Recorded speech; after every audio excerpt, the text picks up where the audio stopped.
Good morning ladies and gentlemen. അപ്പം ഇന്ന് ഇത്രയും അടുത്ത ദിവസങ്ങൾ തന്നെ ഞാൻ വന്നതിൻ്റെ കാരണം തമ്മിൽ കണ്ട എല്ലാവർക്കും മനസ്സിലാവും. എമ്പുരാൻ, നമ്മളുടെ രാജുവേട്ടൻ്റെ മൂന്നാമത്തെ ഡയറക്റ്റ് ചെയ്ത പടം അല്ലേ? മൂന്നാമത്തെ എന്നാണ് ഒരു വിശ്വാസം. എൻ്റെ ഓർമ്മയിൽ ബ്രോഡാഡിയും ലൂസിഫറിൻ്റെ രണ്ടാം ഭാഗമായി ഈ എമ്പുരാൻ ഇതാ വന്നിരിക്കുന്നു. കുറച്ച് ദിവസമായി രാജുവേട്ടൻ്റെ ഇൻസ്റ്റാഗ്രാം വീഡിയോയിൽ ടീസർ അടുത്ത് തന്നെ ഉണ്ടാവും എന്നുള്ള എല്ലാ സൂചനകളും ഉണ്ടായിരുന്നു. സോ ഇന്ന് ജനുവരി 26, 2025 റിപ്പബ്ലിക് ഡേയുടെ അന്ന്. റിപ്പബ്ലിക് ഡേ എന്ന് പറഞ്ഞപ്പോഴാണ് എല്ലാവർക്കും ഹാപ്പി റിപ്പബ്ലിക് ഡേ. റിപ്പബ്ലിക് ഡേയുടെ അന്ന് ടീസർ റിലീസ് ചെയ്തേക്കുവാണ്. അതിന് പുറമെ ആശീർവാദ് സിനിമാസിൻ്റെ 25ാം വാർഷികവും കൂടെ പ്രമാണിച്ചാണ് വീഡിയോ ഇറക്കിയിരിക്കുന്നത്. അതിൻ്റെ ഒരു ടീസർ ലോഞ്ച് ഇവൻ്റൊക്കെ ഉണ്ടായിരുന്നു യൂട്യൂബിൽ. അതിൻ്റെ വീഡിയോ ഉണ്ട്. മമ്മൂക്കയൊക്കെ വന്നാണ് ടീസർ ലോഞ്ച് ചെയ്ത. കൊള്ളാം, അത് ഞാൻ കണ്ടു. അപ്പം ടീസർ നമുക്കൊന്ന് ഓടിപ്പോയി കണ്ടിട്ട് വരാം. ഓക്കെ, എല്ലാം വിഷയം. Northern rock, the ghost town.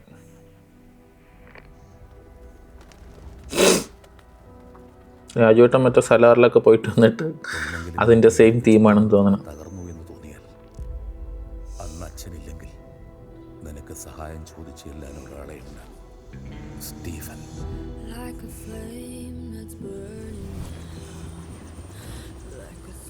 നല്ല ഫ്രെയിമുകളല്ലേ? യുദ്ധം നന്മയും തിന്മയും തമ്മിലല്ല, തിന്മയും തിന്മയും തമ്മിലാണ്. He leads the most powerful mercenary hit group in Asia. അല്ലേ? മറ്റേ സലാറിൻ്റെയും KGF ഒക്കെ ഒരു കളർ ഗ്രേഡിങ് പോലെ തോന്നില്ല. കണ്ട ആ ഒരു തീമോ?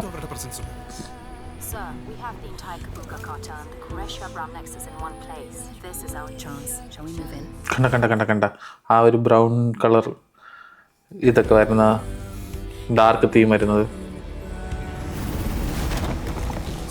ആരാണ് ഈ സ്റ്റീഫൻ നെടുമ്പള്ളി? ഹിന്ദുക്കൾക്ക് ഇവൻ മഹിരാവണൻ, ഇസ്ലാമിൽ അവൻ ഇബ്ലീസ്, ക്രിസ്ത്യാനികൾക്കിടയിൽ അവൻ ഒരു പേരേ ഉള്ളൂ, Lucifer. Mohanlal He's coming back. ഏടാ മോനെ. Abram, Qureshi, Abram.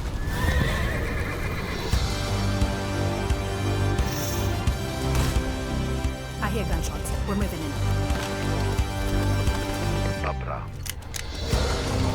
അടിപൊളി. എനിക്ക് കുറേ അടുത്ത് KGF ഇത് വരുന്നു. അടിപൊളി DOP, ഒന്നും പറയില്ല എൻ്റെ മോനെ.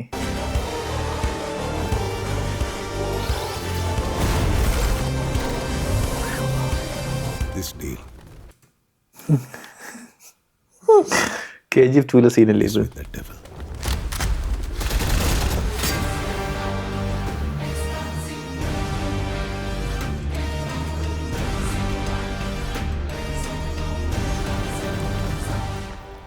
बस एक इशारा होगा, ഇബ്രാൻ.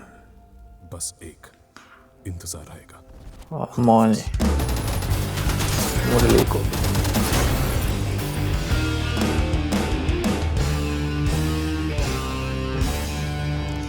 ദീപക് ദേവ് ആണ് മ്യൂസിക്.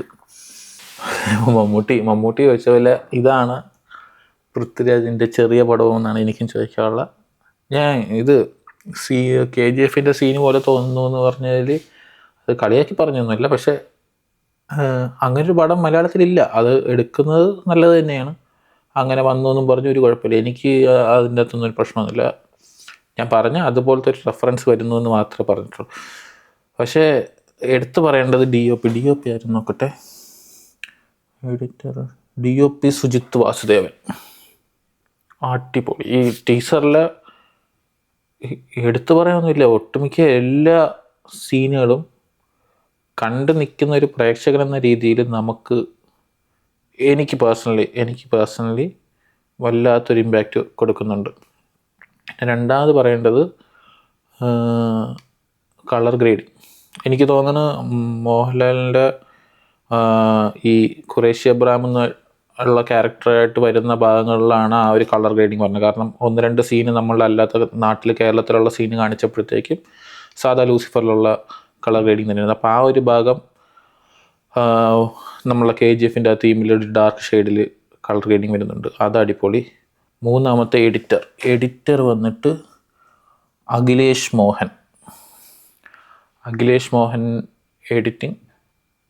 അഖിലേഷ് മോഹൻ ആരാണെന്ന് എനിക്ക് അറിയണ്ട. പെട്ടെന്നാലും എഡിറ്റിങ്ങും എടുത്തു പറയണം, നല്ല അടിപൊളി സാധനം. മ്യൂസിക് ചെയ്തേക്കുന്ന ദീപക് ദേവ്